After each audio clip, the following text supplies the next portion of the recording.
Matahimik ang buhay namin ni Anton bilang mag-asawa. 5 taon na kaming kasal at sa paningin ng marami, isa kaming perpektong pamilya. May isa kaming anak na lalaki. Si Caleb, 5 taong gulang din at masigla tulad ng ama niya. Simple lang ang pangarap ko, ang maging masaya at buo ang pamilya namin. Pero isang araw, isang bagay ang yumanig sa mundong akala ko'y matatag. Nagumpisa ang lahat sa isang tawag sa telepono. Tanghali noon, abala ako sa paghuhugas ng pinggan habang si Caleb ay natutulog sa sala. Tumunog ang telepono at sinagot ko ito. Hindi ko kilala ang numero pero saglit akong nagduda dahil sa tono ng boses ng babae sa kabilang linya. Parang may alinlangan pero determinado. Si Anton ba ito? Tanong niya. Hindi siya ang kausap mo. Sagot ko. Asawa niya ako. Sino to? Sandaling natahimik ang babae bago siya sumagot.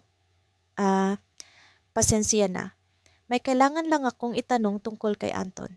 Ikaw pala ang asawa niya. Napakunot ang noo ko. Oh, bakit? Anong kailangan mo sa asawa ko? Pwede ba tayong magkita? Tanong niya bigla. May mahalaga akong sasabihin. Nabigla ako. Sino ba siya para bigla na lang akong yayain makipagkita? Pero may kung anong kiliti sa dibdib ko na nagsasabing kailangan kong malaman kung ano man ang gusto niyang sabihin. Bago ko pa napigilan ang sarili ko, tinanong ko ang oras at lugar ng tagpuan. Kinabukasan, nagkita kami sa isang maliit na kainan sa bayan. Nasa harapan ko ngayon ang babaeng tumawag sa akin. Bata pa siya, siguro nasa mid-20s. Manipis ang kanyang buhok na alon-alon at may hawig siya sa mukha ni Anton. Pero higit sa lahat, ang mga mata niya, may lungkot doon na parang hindi ko maintindihan.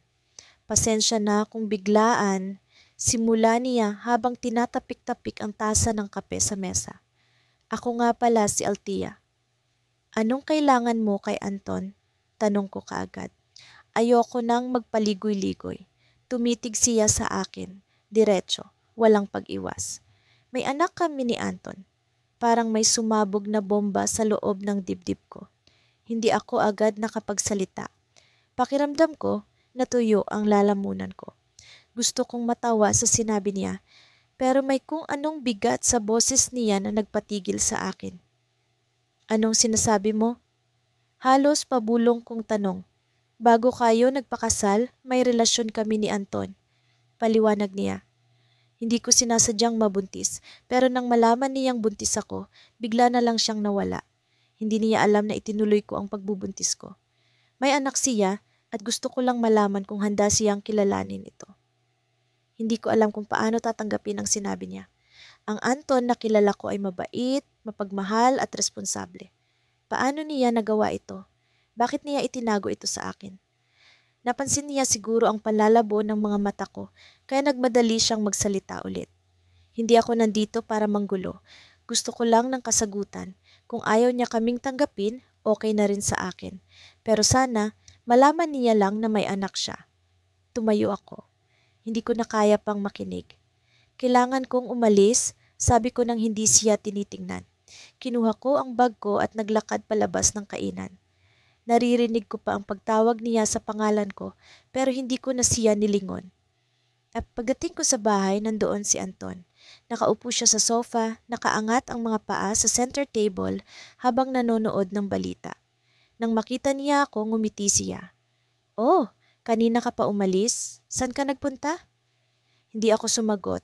Dumiretso ako sa kusina at kinuha ang isang baso ng tubig. Nanginginig ang kamay ko habang iniisip kung paano ko ito sisimulan. Hindi ko alam kung galit ba ako, nasasaktan o pareho. Pero kailangan kong malaman ang totoo. Anton, tawag ko sa kanya mula sa kusina. Sino si Altia? Biglang nawala ang ngiti sa mukha niya. Para siyang estatwa na hindi makagalaw. Tumayo siya, lumapit sa akin at tumingin ng diretso sa mga mata ko. Bakit mo siya kilala? Tanong niya pero halata sa boses niya ang kaba. Hindi yun ang tanong ko. Sino siya? Ulit ko, mas madiin ang boses. May anak ba kayo? Halos maputol ang hininga ko habang hinihintay ang sagot niya. Pero ang masakit, hindi niya kailangang sumagot. Nandoon na sa mukha niya ang sagot. Nandoon sa mga mata niyang hindi makatingin ng diretso sa akin. Naramdaman ko ang pagkaputol ng lahat ng tiwala ko sa kanya. Bakit, Anton? Tanong ko, halos pabulong. Bakit hindi mo sinabi sa akin? May anak ka pala sa iba. Hindi ko alam na itinuloy niya ang bata. Sagot niya, halos desperado. Wala akong ideya. Akala ko. Akala ko hindi na niya ako hahabulin pa. Pero nangyari pa rin, Anton. Sigaw ko. Paano mo nagawang itago ito sa akin, sa anak natin? Pinaniwala mo akong buo ang pamilya natin, pero may itinatago kang lihim. Hindi siya sumagot. Tumalikod siya at humarap sa bintana, parang iniisip kung paano ipapaliwanag ang lahat. Pero hindi ko na kaya pang makinig. Tumalikod ako at umakyat sa kwarto, iniwan siyang mag-isa. Iniwan siyang lunukin ang sariling kasalanan. Habang nakaupo ako sa gilid ng kama, iniisip ang lahat ng nangyari, may kumatok sa pinto. Si Anton. Akala ko magpapaliwanag siya, pero iba ang sinabi niya. May kailangan kang malaman, sabi niya. Hindi lang ito ang sekreto ko. Pagkatapos ng gabing iyon, hindi na ako mapakali. Ang mga salitang binitawan ni Celia ay parang mga tinik na bumara sa lalamunan ko. Sinubukan kong kalmahin ang sarili. Baka naman nagbibiro lang siya. Bulong ko sa sarili, pilit na tinatabunan ang pag-aalangan sa puso ko. Pero hindi ko maikaila ang bigat sa dibdib ko. Sa kabila ng lahat, hindi ko maalis ang tanong, sino si Ana? At bakit tila napakahalaga niya kay Celia? Kinabukasan, maaga akong nagising. Pinagmasdan ko si Marco habang mahimbing siyang natutulog sa tabi ko. Ang mukha niyang tahimik, parang walang bakas ng anumang lihim. Pero sa kabila ng maamong anyo, may kung anong tumutusok sa isipan ko, ang ideya na maaaring may nililihim siya sa akin. Hindi ko naiwasang magtanong-tanong sa loob ng ulo ko. Ako ba ang asawa niyang tunay? Ako ba ang babaeng kilala niya? O isa lamang akong bahagi ng kuwento na hindi ko pa lubos na nauunawaan? Sa hapagkainan, sinubukan kong kumilos ng normal. Marco, pupunta ka ba sa opisina mamaya? Tanong ko habang inilalagay ko ang kape niya sa harapan. Tumango siya, pero parang may kung anong lungkot sa mga mata niya. Oo, may meeting ako, pero uuwi naman ako ng maaga. Ang sagot niya ay pangkaraniwan, pero ramdam ko ang bigat sa tono. Ang taong minamahal ko tila may iniisip na hindi niya kayang ibahagi sa akin. Lumipas ang araw, pero ang usapan namin ni Celia ay hindi maalis sa isip ko. Hindi ko na kayang maghintay pa. Kailangan kong malaman ang totoo. Nang makaalis si Marco papunta sa opisina, mabilis kong tinawagan si Celia. Hindi ko na napigil ang galit na nararamdaman ko. Celia, ano ang ibig mong sabihin kagabi? Sino si Ana? Ang boses ko'y nanginginig, hindi ko alam kung dahil sa takot o galit. Tahimik siya sa kabilang linya. Parang pinipili niya ang tamang salita. Hindi ko alam kung paano ko sasabihin sa'yo, pero sigurado ka bang walang sinabi si Marco tungkol sa anak niya bago kayo nagpakasal? Ang tanong niyang iyon ay tila isang bombang sumabog sa harap ko. Anak? Marco? Hindi ko alam kung paano sasagutin ang tanong niya. Parang may kung anong piraso ng mundo ko ang biglang nawala. Celia, anong pinagsasabi mo? Anak? Wala siyang anak? Sigaw ko, pero kahit ako'y hindi kumbinsido sa sarili kong salita. Kung totoo ang sinasabi niya, bakit wala ni isang beses na nabanggit ni Marco ang tungkol dito? Bakit kailanman ay hindi ko naramdaman na may bahaging nawawala sa buhay niya? Pero may isang bahagi ng puso ko ang nagsasabing may posibilidad. May posibilidad na hindi ko siya lubos na kilala, na may bahagi ng buhay niya na hindi niya kailanman ibinahagi. May anak si Marco at ang pangalan niya ay Ana. Sagot ni Celia, diretso at walang pag-aalinlangan. Hindi niya sinabi sa'yo dahil mahirap ang sitwasyon, pero totoo ang sinasabi ko. Kung hindi ka naniniwala, hanapin mo ang address na ito. Binanggit niya ang isang lugar, isang bahay sa isang lumang subdivision sa kabilang bayan.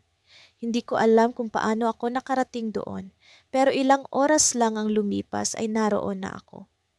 Ang bahay ay maliit, may mga lamat na sa pintura at tila iniwan na ng panahon.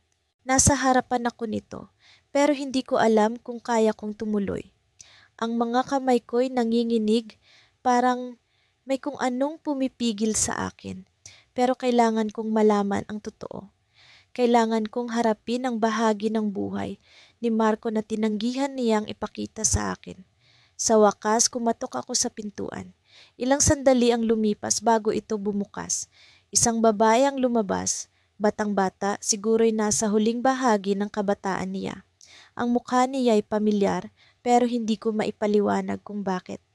Parang may kung anong koneksyon sa pagitan namin, kahit ngayon ko lang siya nakita. Sino po sila? Tanong niya, may halong takot sa boses. Ako si Claire, asawa ni Marco. Ikaw ba si Ana? Tanong ko, diretso at walang pag-aalinlangan. Kita ko ang pagkagulat sa mga mata niya, pero hindi siya agad sumagot. Tumango siya, dahan-dahan, at parang ang mundo ko'y biglang bumagsak. Anak ka ba ni Marco?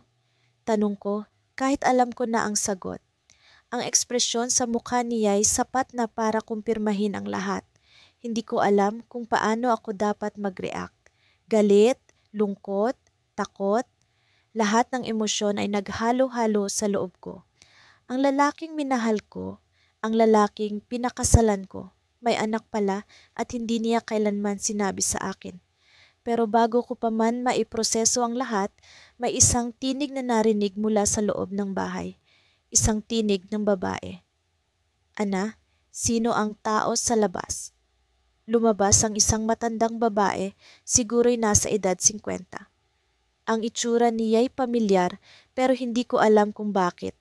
Nang tumingin siya sa akin, biglang nanlaki ang mga mata niya. Ikaw ba si Claire? Tanong niya, tila hindi makapaniwala. Ang pangalan ko mula sa bibig ng babaeng iyon ay nagdala ng panibagong tanong sa isip ko. Paano mo ako kilala? Tanong ko. Ang sagot niya ay nagpatigil sa pintig ng puso ko. Marco ang dahilan kung bakit kita kilala. Pero hindi lang dahil asawa ka niya. May mas malalim pa diyan. Pagbalik ko mula sa tindahan, naramdaman kong may kakaiba sa bahay. Hindi ko masabi kung ano, pero para bang mas mabigat ang hangin, mas tahimik kaysa sa dati. Pumasok ako sa kusina at nakita kong nakaupo si Leo sa mesa, hawak ang isang tasa ng kape na tila hindi niya iniinom. Nakayuko siya, parang may bumibigay sa loob niya. Leo, okay ka lang ba? Tanong ko habang nilalapag ang mga pinamili. Hindi siya sumagot. Tumingin lang siya sa akin at sa mga mata niya may nakikita akong hindi ko mawari. Takot, hiya at parang isang pagmamakaawa. May kailangan akong sabihin sa'yo, bungad niya. Napahinto ako sa pag-aayos ng mga gulay. Sa tono ng boses niya, alam kong hindi ito simpleng usapan. Lumapit ako at umupo sa harap niya, ang puso ko biglang bumilis. Ano ba yon? Tanong ko, pilit pinapakalma ang sarili. Huminga siya ng malalim, ngunit parang ang bawat paghinga ay mabigat. May anak ako, bago kita nakilala. Parang tumigil ang mundo, ang mga tunog ng sasakyan sa labas, ang pagtahol ng aso sa kapitbahay, lahat ng iyon biglang nawala. Ang tanging naririnig ko ay ang sariling tibok ng puso ko, bumibilis, pumipintig, sumasakit. Ano ang ibig mong sabihin? Tanong ko, pero kahit ako hindi ko alam kung paano ko nais marinig ang sagot. Bata pa ako noon, hindi ko pa alam kung paano maging responsable. Nagkaroon ako ng relasyon sa isang babae, si Clara. Nalaman kong buntis siya pero hindi ko siya pinanindigan. Umalis ako, iniwan ko sila. Ang mga salita niya ay parang mga lason sa tenga ko. Hindi ko inakalang kaya niyang gawin yon, ang iwan ng sariling anak. Ang Leo na kilala ko ay mabait, mapagmahal at responsable. Pero ang lalaking nasa harap ko ngayon ay ibang-iba. Nasaan sila ngayon? Tanong ko. Pilit iniintindi ang sitwasyon. Pero ang tanong na iyon ay parang salamin sa puso ko. Gusto kong malaman, pero ayaw kong marinig ang sagot. Nandito na sila sa bayan. Bumalik si Clara at gusto niyang makilala ng anak namin ang tunay niyang ama. Hindi ko alam kung paano ko sasabihin sa'yo. Natatakot ako. Natatakot akong masaktan ka. Pakiramdam ko'y binagsakan ako ng langit. Ang buhay na itinayo namin ni Leo, ang pamilya, ang mga plano, ang pangarap. Lahat parang biglang nagkaroon ng hindi inaasahang lamat. Paano mo nagawa ito sa akin? Ni hindi mo man lang sinabi kahit noong nagsisimula pa lang tayo. Sigaw ko, ang boses ko nanginginig. Hindi ko na mapigilan ang luha ko. Akala ko hindi na sila babalik. Akala ko tapos na ang lahat, pero mali ako. Hindi ko na kayang itago ito sa'yo, mahal. Hindi ko na kayang magsinungaling. Tumayo ako. Hindi ko alam kung saan ako pupunta. Gusto kong takasan ng sitwasyon, pero alam kong hindi ko matatakasan ng katotohanan. Lumabas ako ng bahay, iniwan si Leo sa mesa, iniwan ng mga tanong na umaaligid sa isip ko. Naglakad ako sa kalsada, walang direksyon. Ang araw na dati nagbibigay liwanag, ngayon ay parang nagiging masakit sa balat. Ang hangin na dati presko, ngayon ay tila nagpapahirap sa paghinga. Pumasok ako sa maliit na parke kung saan madalas kaming mag-date ni Leo noong magkasintahan pa lang kami. Naupo ako sa isang lumang bangko, ang mga kamay ko nanginginig. Paano ko haharapin ang ganitong sitwasyon? Paano ko tatanggapin na may isang bahagi ng buhay niya na hindi ko alam, na may isang bata na hindi ko kilala na bahagi ng pamilya niya? Habang nakaupo ako roon, bigla akong napansin ang isang batang babae na naglalaro malapit sa fountain. Mga 6 na taong gulang siya, may mahabang buhok na nakatali sa isang ponytail. Ang mga mata niya, parang nakita ko na ang mga mata na iyon. Malalim, matapang at pamilyar. Lumapit ang babae sa isang babaeng nakaupo malapit sa fountain. Ang babae, na mukhang nasa 30, ay ngumiti at kinausap ang bata. Hindi ko alam kung bakit, pero may kung anong puwersa ang nagtulak sa akin na tumayo at lumapit sa kanila. "Excuse me," sabi ko, pilit pinapakalma ang boses ko. Nagulat ang babae pero ngumiti siya ng marahan. "Hi, may maitutulong ba ako sa'yo?" Tanong niya. Ang boses niya ay malumanay pero may kung anong bigat sa likod nito. Tumingin ako sa bata. Ang puso ko, na kanina'y parang sirang salamin, biglang bumalik ang tibok. Ang mga mata ng bata ay parang salamin ng mga mata ni Leo. Hindi ko alam kung paano, pero alam kong siya ang anak. "Clara ba pangalan mo?" Tanong ko, halos hindi ko masabi ang mga salita. Napatigil ang babae. Ang mangiti niya biglang nawala, napalitan ng tensyon. "Oo, pero paano mo nalaman?" Ang mga mata niya, ang ekspresyon niya, lahat ng iyon ay nagbigay ng kumpirmasyon sa hinala ko. Hindi na ako kailangang magtanong pa. Ang sagot ay naririto na sa harapan ko. Tumingin ako sa bata na ngayon ay nakatingin din sa akin. Sa isang iglap, naramdaman ko ang isang bagay na hindi ko inaasahan. Hindi galit, hindi poot, kundi isang pagkalito at isang tanong na mas malalim kaysa sa lahat. Ano ang gagawin ko ngayon? Pagkalipas ng ilang linggo mula nang matuklasan ko ang lihim ni Daniel, ang mister ko, parang nag-iba ang kulay ng mundo. Ang bawat galaw niya, ang bawat salita, tila may bigat na ngayon para sa akin. Hindi ko na siya kayang tingnan ng diretso sa mata. Sa tuwing mag-uusap kami, pakiramdam ko, may pader na naghihiwalay sa amin. Isang pader na siya mismo ang nagtayo ng hindi ko alam. Isang araw, nagpasya akong harapin siya. Hindi ko na kayang itago ang nararamdaman ko. Sa loob ng aming kusina, habang naghuhugas ako ng pinggan, lumapit siya sa akin upang magtanong tungkol sa hapunan. Pero bago pa siya makapagsalita, binitiwan ko ang baso at hinarap siya. Daniel, sabi ko, pilit pinipigilan ng panginginig ng aking boses. May kailangan tayong pag-usapan. Hindi ko na kayang magpanggap na wala akong alam. Napansin ko ang biglang pagbabago ng ekspresyon sa mukha niya. Parang may tumusok sa dibdib niya. Pero sinubukan niyang magpakalma. Ano ang ibig mong sabihin? Tanong niya kahit halata sa tono ng boses niya na alam niya na ang tinutukoy ko. Hindi ko alam kung paano mo nagawa ito sa akin. Sagot ko, diretso ang tingin sa kanya. May anak ka pala, bago mo ako pinakasalan, may pamilya ka na. Bakit mo itinago sa akin ang lahat? Hindi siya agad sumagot, tumalikod siya, dumampot ng baso ng tubig at uminom. Para bang binibigyan niya ang sarili ng oras upang mag-isip ng tamang sagot, pero hindi ko siya pinayagan. Huwag mo akong lokohin, Daniel. Alam ko na. Nakausap ko na si Grace. Alam ko kung sino si Mia. Narinig ko ang malalim niyang buntong hininga bago niya ako hinarap muli.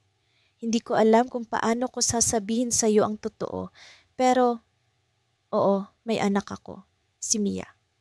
Ang simpleng pagkumpirma na iyon, kahit pa alam ko na ang katotohanan, parang isang malaking suntok sa dibdib ko. Umupo ako sa silya at napahawak sa ulo ko. Parang umiikot ang mundo. Hindi ko alam kung ano ang mararamdaman, galit, lungkot o awa. Pero higit sa lahat, naramdaman ko ang pagkakanulo. Ang lalaking akala ko'y kilala ko, may lihim pala na maaaring sumira sa buong buhay naming mag-asawa. Akala ko ba mahal mo ako? Tanong ko sa kanya, halos pabulong. Akala ko ba totoo ang lahat ng sinabi mo sa akin? Paano mo nagawang itago sa akin ang anak mo? Paano mo nagawang itago ang pamilya mo? Lumapit siya sa akin, pero umiwas ako. Ayoko siyang makita o mahawakan sa sandaling iyon. Hindi ko alam kung paano ko ipapaliwanag ang lahat, sabi niya. Pero hindi ibig sabihin nito na hindi kita mahal. Mahal kita at mahal na mahal ko si Mia. Pero hindi ko alam kung paano ko pagsasabayin ang lahat. Pagsasabayin? Sigaw ko, hindi na napigilan ang galit. Hindi mo ba naisip na karapatan kong malaman ang totoo bago mo ako pinakasalan? Hindi mo ba naisip na dapat ay may choice ako kung tatanggapin kita kasama ang anak mo at ang nakaraan mo? Tumahimik siya. Halos hindi siya makatingin sa akin. At sa katahimikan na iyon, may isang bagay akong napansin. Hindi siya galit. Hindi siya nagtatanggol. Ngunit may isang emosyon sa mukha niya na bumabagabag sa akin. Takot. Daniel, ano pa ang hindi mo sinasabi sa akin? Tanong ko, dahan-dahan. May anak ka, alam ko na iyon, pero bakit parang may mas malaki pang problema? Ano ang tinatago mo? Nanlaki ang mata niya at doon ko na naramdaman ang malamig na hangin sa loob ng bahay. Hindi siya sumagot sa tanong ko.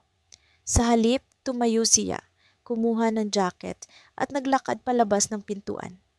Kailangan ko ng oras, sabi niya.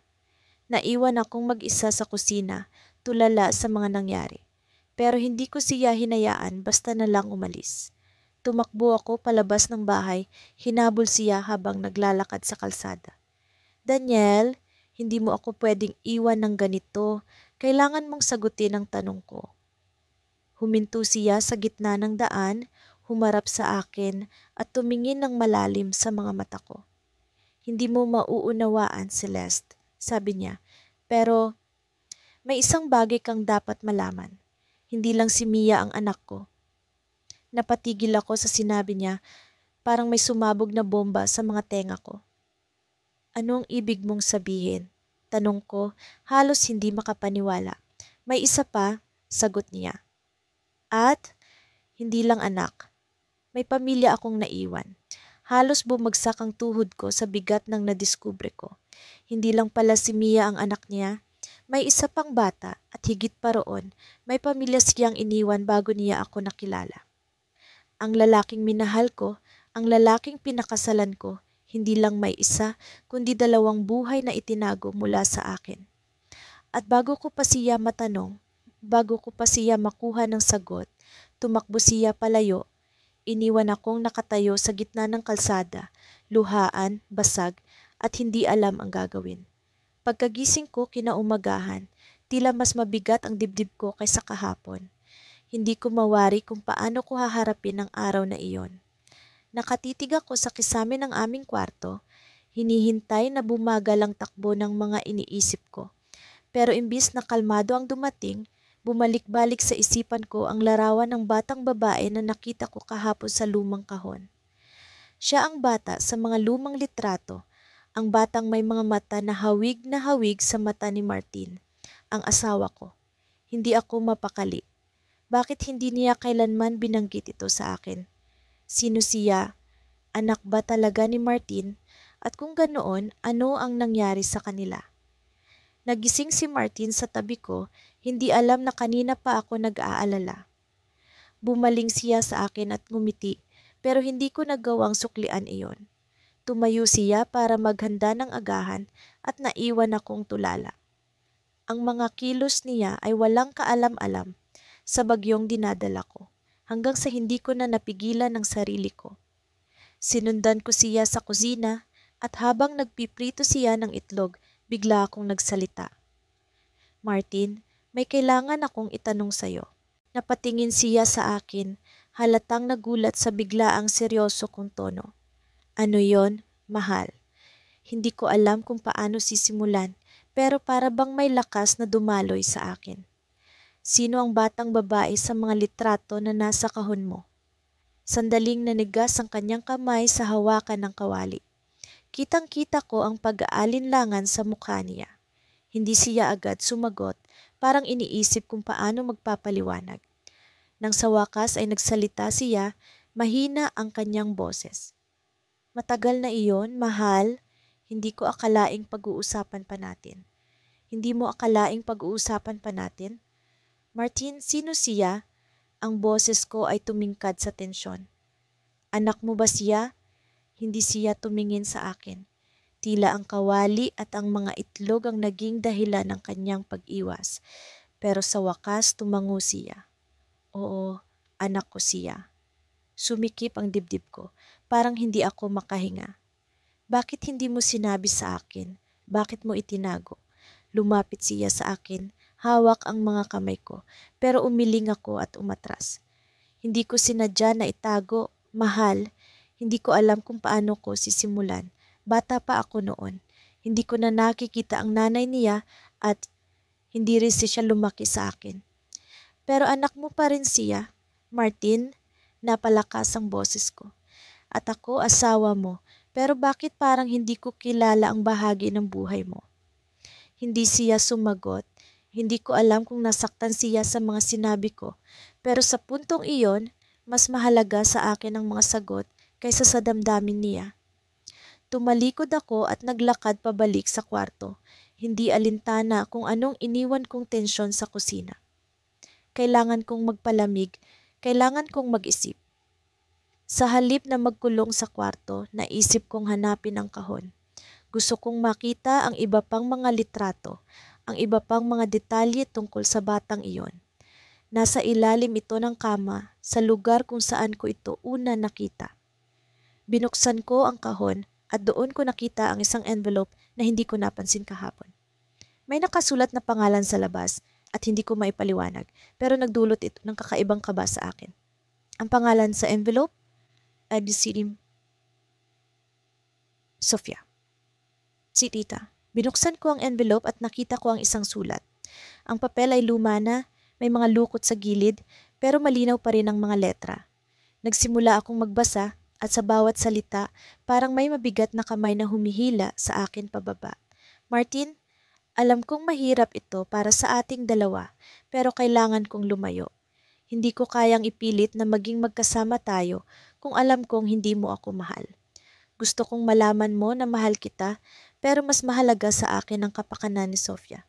Hindi ko siya kayang ipagkait sa'yo, pero hindi ko rin kayang makita siyang lumaki sa ilalim ng anino ng isang relasyong walang pagmamahal. Kung dumating ang panahon na handa ka ng harapin ang responsibilidad mo, alam mo kung saan mo kami makikita. Tumigil ako sa pagbabasa. Ang mga kamay ko ay nanginginig. Ang sulat ay mula sa ina ng batang si Sofia at malinaw ang pahiwatig. Iniwan niya ang anak nila kay Martin, pero hindi kailanman sinabi ni Martin ang tungkol dito sa akin. Pero kung iniwan ng bata kay Martin, nasaan si Sofia? Bakit hindi siya lumaki sa amin? Sa puntong iyon, naramdaman ko ang presensya ni Martin sa likod ko. Nakatayo siya sa pinto ng kwarto, tahimik pero alam kong nakita niyang hawak ko ang sulat. Nagsalita siya, basag ang kanyang boses. May kailangan kang malaman, mahal, hindi lang basta iniwan si Sofia sa akin, may nangyari. Parang tumigil ang mundo ko sa mga salitang iyon. Ang galit na nararamdaman ko kanina ay napalitan ng takot at mas maraming tanong. Hindi ko alam kung handa akong marinig ang sasabihin niya, pero alam kong wala na akong kawala. Sa gabing iyon, habang tinatangay ako ng malamig na hangin ng Disyembre, naroon ako sa loob ng kwarto namin ni Mark. Nakaupo sa gilid ng kama at hawak ang isang lumang kahon na natagpuan ko sa ilalim ng kama. Ramdam ko ang kabog ng aking dibdib habang dahan-dahan kong binuksan ito. Hindi ko alam kung anong mas matimbang, ang takot na maaaring totoo ang hinala ko o ang pag-asang mali ako. Unang bumungad sa akin ang isang litrato. Isang babae na may maamong mukha, mapungay na mata at ngiti na tila may itinatagong lungkot. Sa tabi niya, si Mark, mas bata, mas payat at may kakaibang ningning sa mata. Ngunit hindi iyon ang tumago sa akin. Sa pagitan nila, naroon ang isang batang lalaki. Mga 5 taon siguro ang edad. May pagkakahawig siya kay Mark mula sa hugis ng mukha hanggang sa mga mata. Hindi ko napigilan ang panginginig ng aking kamay. Sino ang batang ito? Sa ilalim ng litrato, may mga papeles, birth certificate. Ang una kong napansin ay ang pangalan ni Mark bilang ama. Hindi ko maipaliwanag ang biglang panlalabo ng paligid. Ang pangalan ng bata ay Elijah. Biglang gumulo ang lahat ng mga tanong sa isip ko. May anak siya, bago kami nagpakasal. Bakit hindi niya ito sinabi? At sino ang babaeng kasama niya sa litrato? Naramdaman kong bumagsak ang mga luha ko sa papeles. Walang salita ang kayang maglarawan kung paano ako ginulo ng mga sandaling iyon. Ang mundo ko, ang pamilya na akala kong buo, biglang nagkabitak-bitak. Paano niya nagawa ito? At bakit itinago niya sa akin ang ganito kahalagang bahagi ng kanyang buhay? Naputol ang pag-iisip ko nang marinig kong bumukas ang pinto ng kwarto. Naroon si Mark, may halong pagod at gulat sa mukha. Anong ginagawa mo diyan? Tanong niya, tila nag-aalala sa kahon na hawak ko. Hindi ko na pinigilan ang galit na sumiklab sa dibdib ko. Tumayo ako, hawak ang litrato at ang papeles. Sino si Elijah, Mark? Sigaw ko, puno ng puot at sakit. Kitang-kita ko ang pagkalito sa mukha niya. Parang pilit niyang iniisip kung paano niya ako sasagutin. Hindi ito ang tamang oras para pag-usapan. Yan, sagot niya, pilit na kalmado ngunit halata ang kaba sa kanyang tinig. Hindi tamang oras, ilang taon na tayong mag-asawa, Mark, at ngayon ko lang malalaman na may anak ka pala. Gusto kong marinig ang paliwanag niya, pero bawat salitang lumalabas sa bibig niya ay parang karayom na bumabaon sa puso ko. Sinabi niyang si Elijah ay anak niya sa dati niyang kasintahan, si Claire, ang babaeng nasa litrato. Pero hindi niya magawang ipaliwanag kung bakit niya itinago ang lahat ng ito. Gusto ko lang ng bagong simula.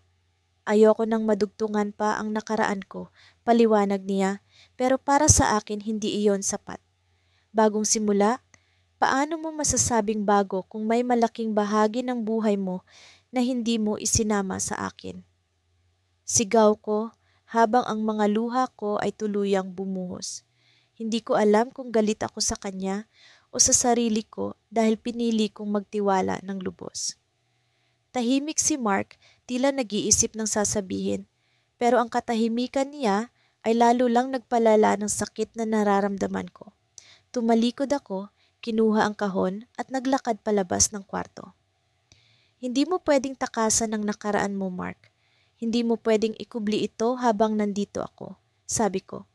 Hindi siya sumagot, pero narinig ko ang mabigat niyang buntong hininga. Pagpasok ko sa sala, inilapag ko ang kahon sa lamesa. Hindi ko alam kung ano ang gagawin ko. Ang mga tanong ay patuloy na bumabalik sa isip ko. Ngunit may isang tanong na hindi ko maalis. Ano ang nangyari kay Elijah? Bakit tila wala siyang koneksyon kay Mark ngayon? Sa gitna ng pag-iisip ko, narinig ko ang pag-ring ng cellphone ni Mark. Hindi ko sinasadya, pero nabaling ang tingin ko sa screen. Isang pangalan ang lumitaw, Claire. Parang biglang bumagal ang oras.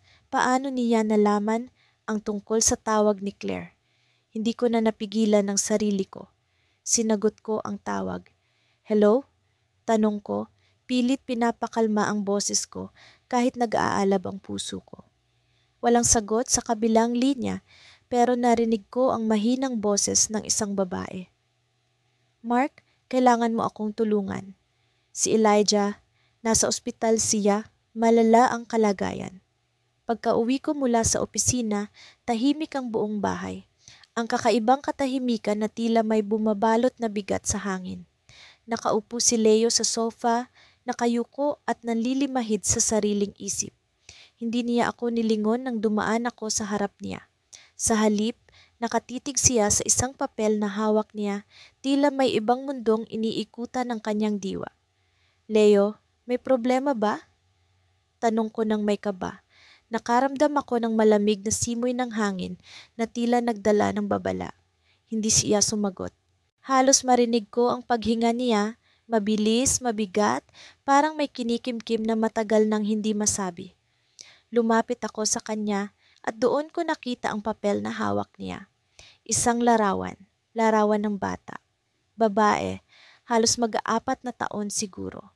May mga mata itong malalalim, pamilyar at ang nangiti niya ay tila kopya ng nangiti ni Leo.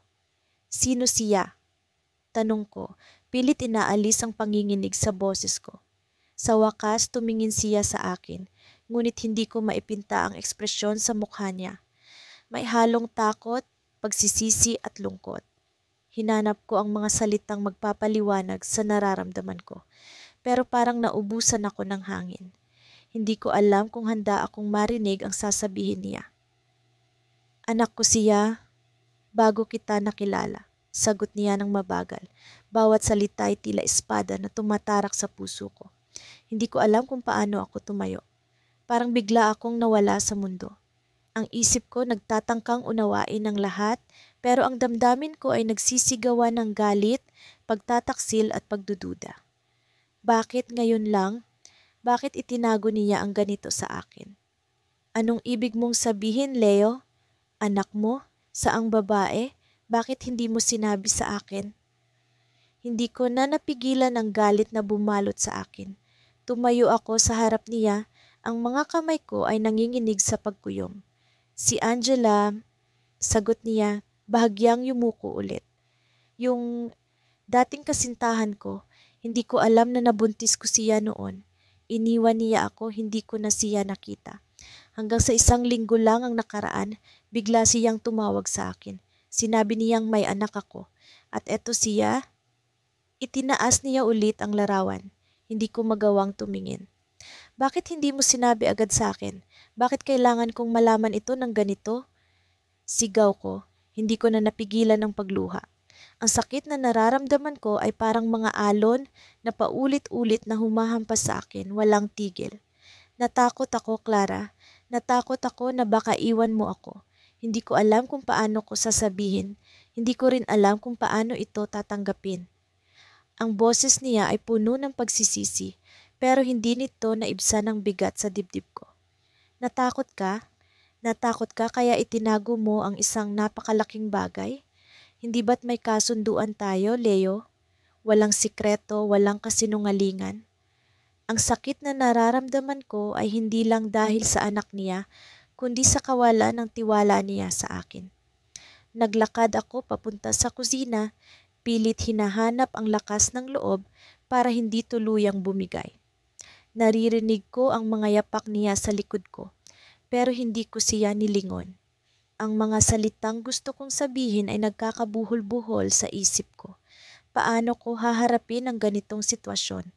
Paano ko tatanggapin na may anak siyang iba? Clara, mahal kita. Hindi ko ginustong mangyari ito. Hindi ko ginustong maglihim sa iyo, sabi niya habang sumusunod sa akin. Mahal mo ako, pero itinago mo ito sa akin? Hindi mo ba naisip kung ano ang mararamdaman ko kapag nalaman ko? Hindi mo ba naisip na mas masakit ito kapag nalaman ko ng ganito? Sagot ko ng mas matindi. Tahimik ulit ang buong bahay. Ang tanging ingay ay ang mabigat na paghinga naming dalawa. Sa likod ng galit ko, nararamdaman ko ang kirot sa puso ko para sa kanya. Ang takot niya, ang paninisi niya sa sarili. Pero hindi iyon sapat. Hindi iyon sapat upang matanggal ang sakit na iniwan ng kanyang lihim. Gusto ko siyang makilala, Clara. Anak ko siya. Hindi ko kayang basta na lang baliwalain siya, sabi niya, halatang nagpipigil ng luha. Tumingin ako sa kanya, ang mga mata ko ay puno ng tanong. Paano ko haharapin ang ganitong katotohanan? Paano ko tatanggapin na may bahagi ng buhay niya na hindi ko alam, na hindi ko naging bahagi? Bago ako makapagsalita, biglang may tumunog na doorbell. Napatingin kami pareho. Sino ang darating sa ganitong oras? Lalo pang bumigat ang pakiramdam ko. Lumapit ako sa pinto, mabagal ang bawat hakbang, tila may nagbabadyang bagyo sa likod ng pintuan. Binuksan ko ito at sa harap ko ay isang babae. Maganda, maayos, ngunit may mga matang puno ng pagod. Angela? Tanong ni Leo, halatang nagulat. Tumayo siya sa likod ko, hindi makapaniwala sa nakikita niya. Sa tabi ni Angela ay isang batang babae, ang batang nasa larawan. Ang bata na may mga mata ni Leo. Tumitig siya sa akin at sa sandaling iyon, naramdaman kong bumaliktad ang mundo ko. Clara, pasensya na kung bigla akong dumating, pero kailangang malaman mo ang totoo, sabi ni Angela, ang boses niya ay puno ng tensyon. Totoo? Anong totoo pa ba ang kailangan kong malaman? Sagot ko, halos hindi na kontrolado ang galit ko. Tumingin si Angela kay Leo at tumingin din siya sa akin. Ang susunod niyang sinabi ay nagpatigil sa bawat tibok ng puso ko. Hindi lang siya anak ni Leo, siya rin ang dahilan kung bakit iniwan ko siya, hindi si Leo ang ama niya. Halos hindi ko maiproseso ang narinig ko. Tumitig ako kay Leo, na tila nawalan din ng sariling mundo. Paano naging ganito? Paano naging mas magulo pa ang lahat? Hindi ko alam kung paano ako nakapagsalita matapos ang narinig ko mula kay Liza. Ang bawat salita niya ay tila mga piraso ng bubog na unti-unting tumatagos sa dibdib ko.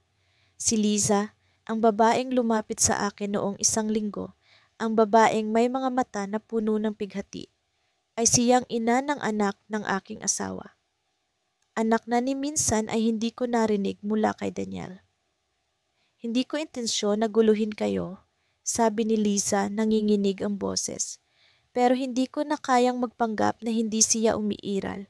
Karapatan niyang malaman kung sino ang ama niya. Halos bumagsak ang mundo ko sa mga salitang iyon. Ang anak na hindi ko alam.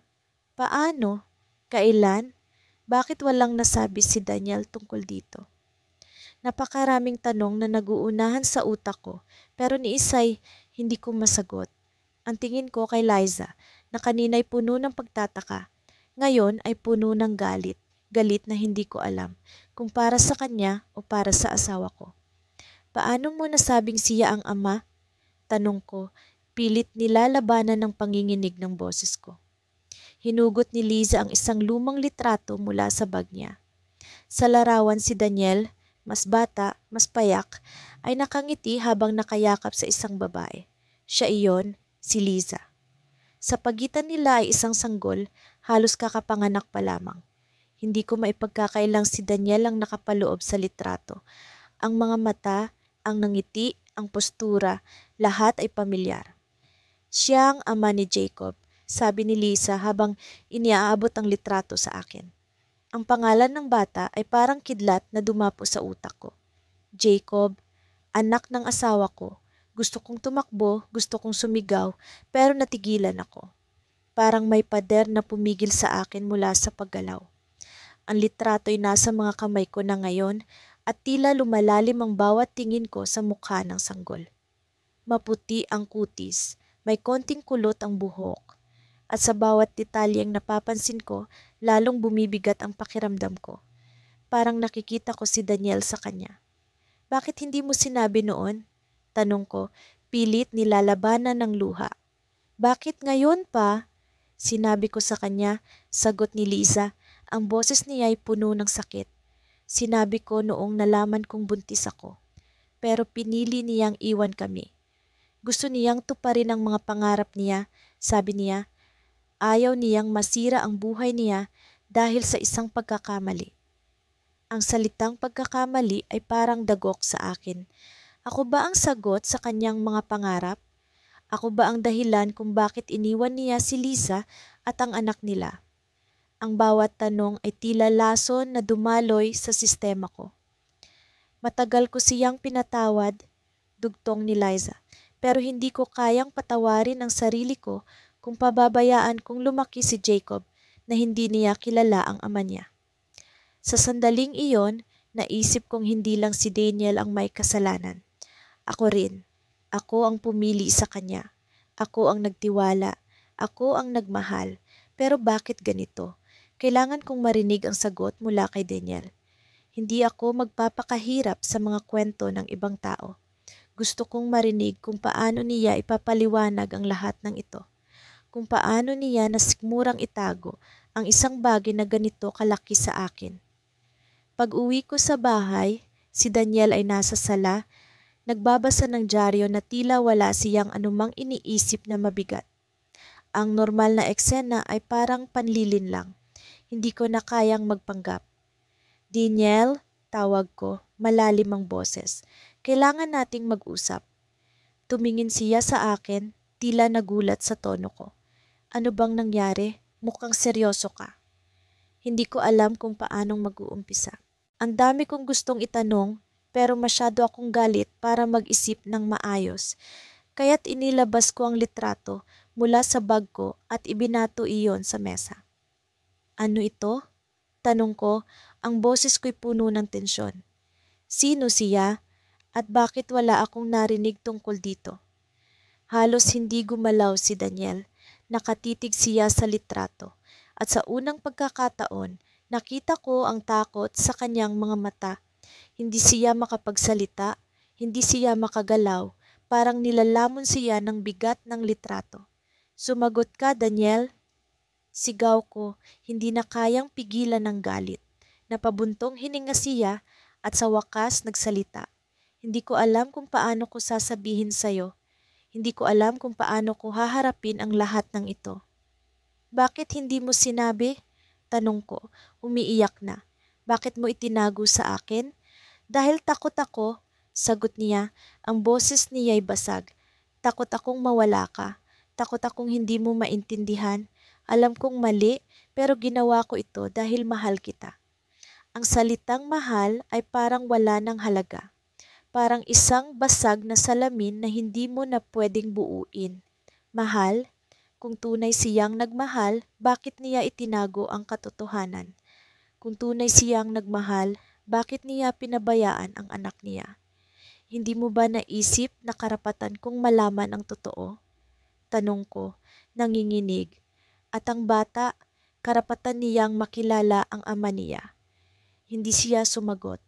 Nakatingin lang siya sa litrato, tila binabalikan ang nakaraan. Sa katahimikang iyon, naramdaman ko ang bigat ng bawat taon na itinago niya sa akin. Ang sakit, ang kasinungalingan. Hindi ko alam kung kaya kong magtiwala ulit sa'yo. Sabi ko, hindi na kayang pigilan ng luha. Paano mo na itago ito sa akin ng ganito katagal? Tumayo si Daniel, lumapit sa akin at hinawakan ang kamay ko. Hindi ko intensyon na saktan ka. Pero ngayon, handa akong harapin ang lahat. Handa akong ayusin ang lahat. Ngunit bago ko pa siya masagot, biglang tumunog ang doorbell. Naputol ang tensyon sa pagitan namin. Tumayo si Daniel upang buksan ang pinto. Pagbukas niya, tumambad ang isang batang lalaki, 6 na taong gulang siguro, na may hawak na laruan. "Daddy?" tanong ng bata habang nakatingin kay Daniel. Halos hindi ako makahinga. Ang salitang daddy ay umalingaw-ngaw sa buong bahay. Tumingin sa akin si Daniel, ang mukha niya'y puno ng pagkabigla. Sa likod ng bata, naroon si Liza, nakatitig sa akin. "Jacob," sabi niya, "ito ang bahay ng daddy mo." Pagpasok ko sa bahay, ramdam ko agad ang bigat ng hangin. Parang may usok na hindi nakikita, ngunit sinasakal ang bawat hakbang ko. Si Mark, ang asawa ko, ay nakaupo sa sofa, nakayuko, parang may iniisip na malalim. Sa tabi niya, nakapatong ang isang envelope na tila may sariling bigat, nangingibabaw sa kabuuan ng sala. "Mark," tawag ko, ngunit hindi niya ako nilingon. Kumakabog ang dibdib ko. Alam kong may mali. Hindi siya ganito kadalas magpakita ng kahinaan. Siya ang tipo ng tao na laging may sagot, laging may plano.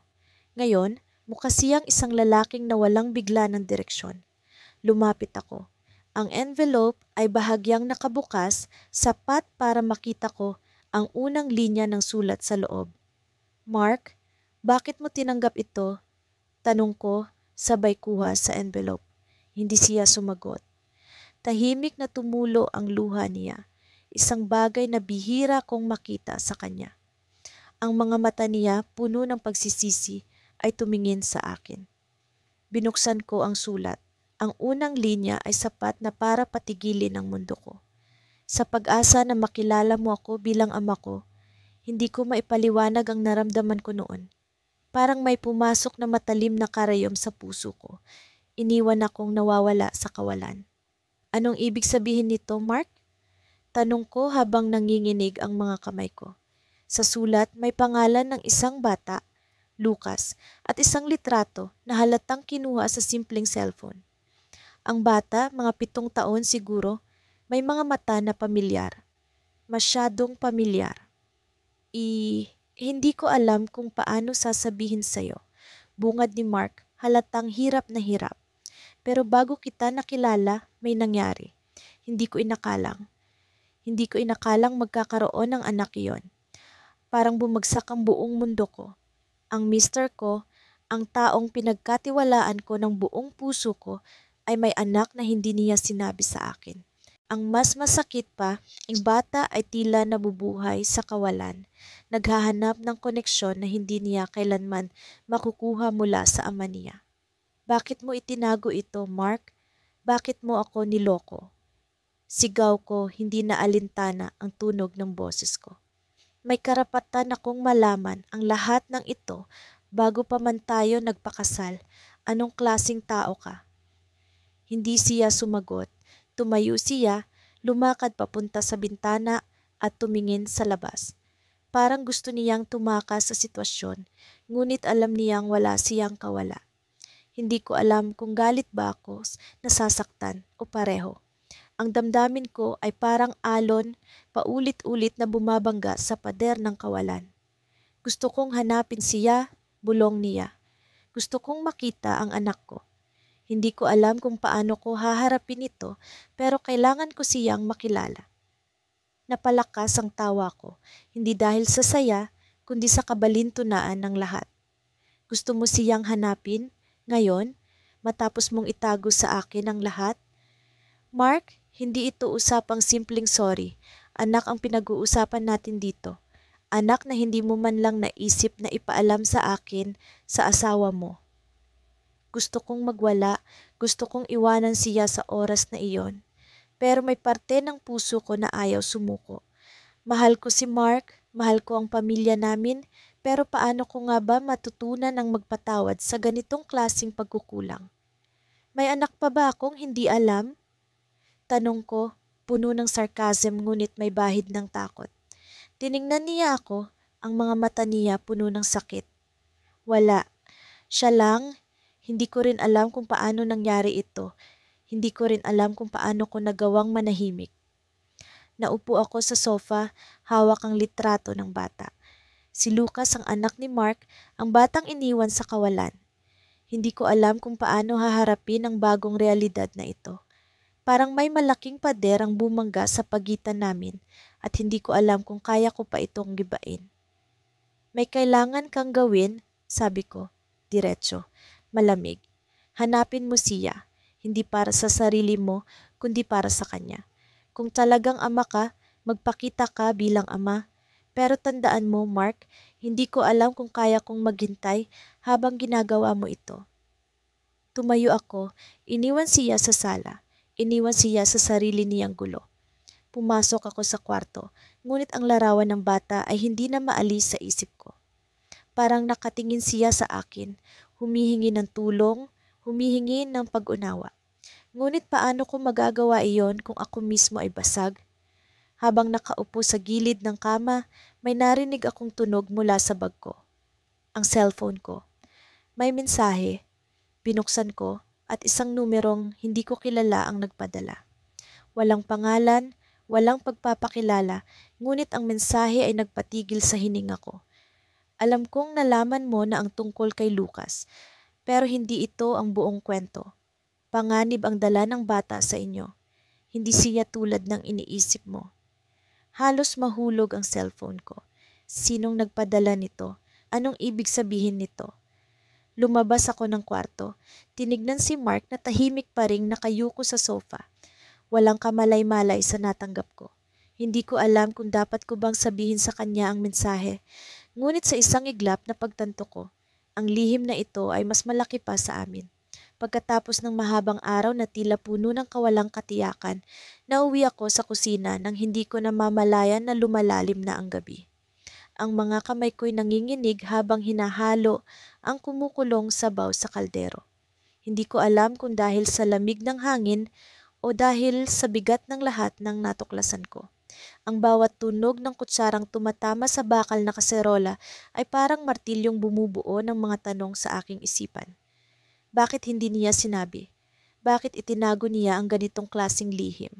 At higit sa lahat, paano ko haharapin ang katotohanan? Naririnig ko ang yapak ng asawa kong si Marco mula sa sala.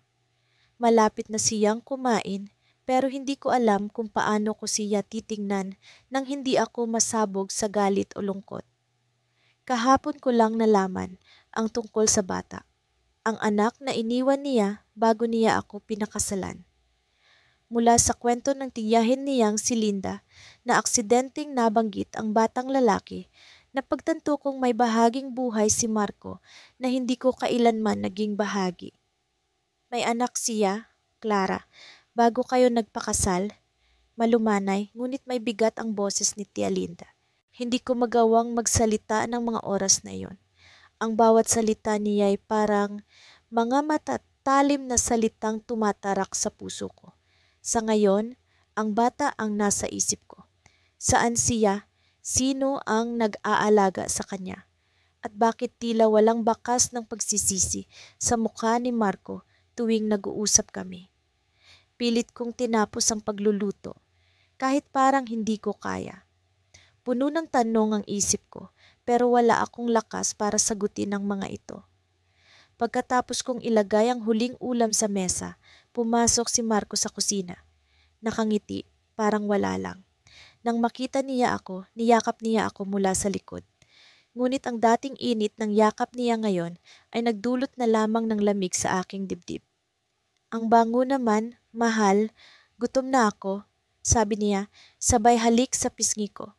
Hindi ko magawang mangumiti o sagutin ang sinabi niya.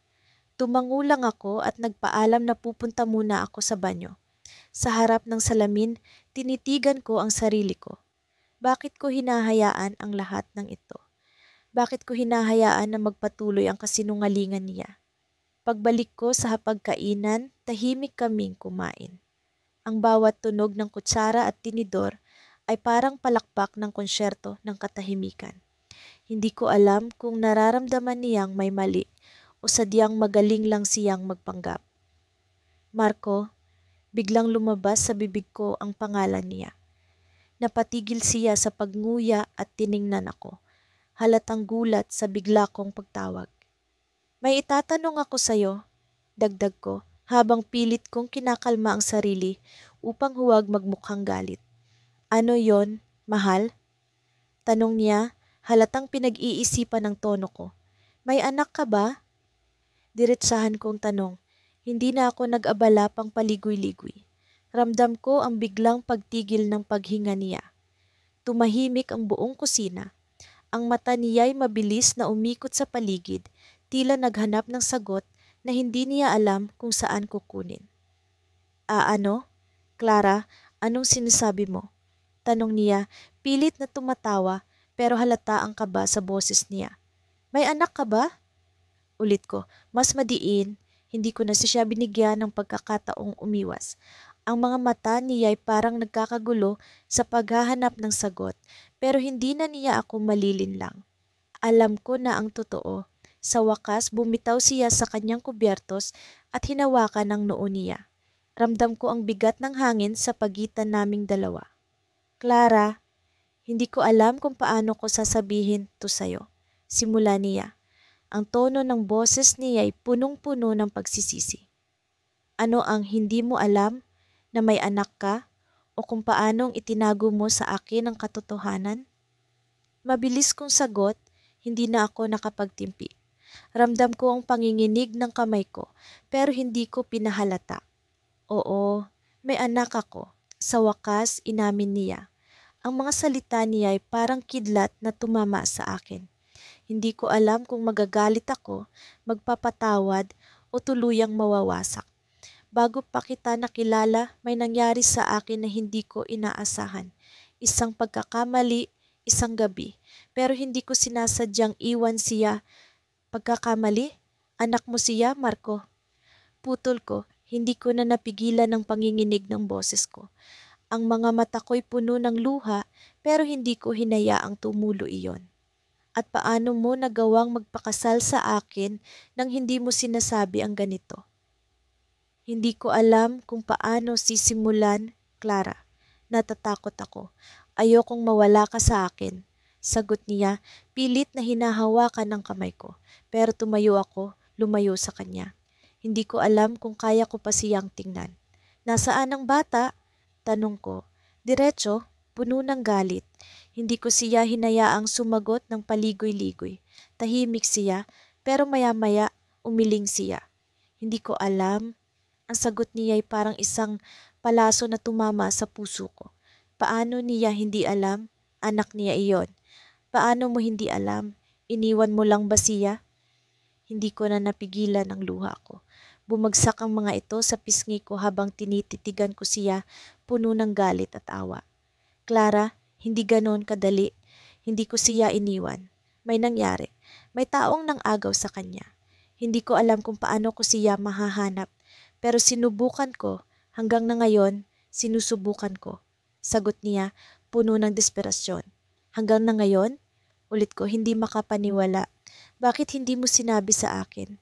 Bakit mo ako isinama sa buhay mo kung hindi mo pa ayos ang sarili mo? Hindi siya sumagot. Tahimik lang siya, nakayuko, tila nawala ng lakas. Akala ko'y tapos na ang lahat ng pagtatapat niya, pero bigla niyang sinabi, Clara, may isa pang bagay. Napatigil ako, nanlamig ang buong katawan ko. Ano pa, Marco? Ano pa ang hindi mo sinasabi? Tanong ko, nanginginig ang boses. Ang taong kumuha o sa anak ko. Kilala mo siya. Tumigil ang mundo ko. Ang puso ko'y parang tumalon palabas ng dibdib ko. Hindi ko alam kung paano magre-react.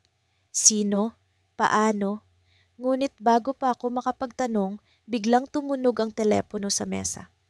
Ang numero sa screen ay hindi pamilyar, pero may kung anong pakiramdam sa akin na konektado ito sa lahat ng kaguluhan. Sinagot ko ang tawag, nanginginig ang kamay. Sa kabilang linya, isang boses ang nagtanong, Clara, si Marco ba ang asawa mo? Halos hindi ako makahinga. Sinong tumatawag?